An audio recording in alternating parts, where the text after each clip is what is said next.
Phone ঘাঁটতে ঘাঁটতে হঠাৎ করে ভিডিওটা সামনে এসে গেল। তো ভাবলাম যে ভিডিওটা শেয়ার করি তোমাদের সামনে, তোমরাও দেখো। তো হ্যালো এভরিওয়ান, গুড ইভিনিং। তো ভিডিওটা ছিল আমার বাবার বাড়ির, যখন আমি গরম দিনে বাবার বাড়ি গিয়েছিলাম হোজাইতে, তখনকার ভিডিও।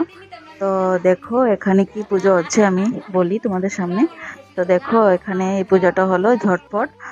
যখন আমি হুজাইতে গিয়েছিলাম তখন আমার মা আমার সোনার জন্য মানত করেছে যে ঝটপট দেবে বলে। তো পূজার জন্য সবকিছু রেডি করছে। আর এদিকে দেখো আমার কাকিমণি বৌদি ওরা বসে রয়েছে। আর তখন ছিল অনেক গরম, কি বলবো, এই হাতে পাখা নিয়ে বসেছে। আর এদিকে ফ্যানও আছে, সবাই যাতে হাওয়া খায়। আর পাড়ার কাকিমা জেঠিমা সবাই এসেছে এই পুজোতে। আর এই পুজোতে বলে নাকি আসতে হয় ঝটপট। তো দেখো এখানে পুজোর জন্য মা সবকিছু রেডি করে নিয়েছে। তো কিছুক্ষণের মধ্যেই শুরু হবে। আর এদিকে আমার পাড়ার কাকিমা দেখো এখানে আমার সোনকে গোড় খাওয়াচ্ছে, যেহেতু ওর মানত ছিল।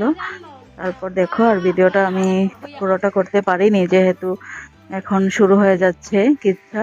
তো তোমরাও শোনো। আর এখানে কাশি বাজাচ্ছে, আরম্ভ হয়ে যাবে। তো এখনের জন্য বাই বাই, তোমরা দেখতে থাকো পরের ভিডিওতে।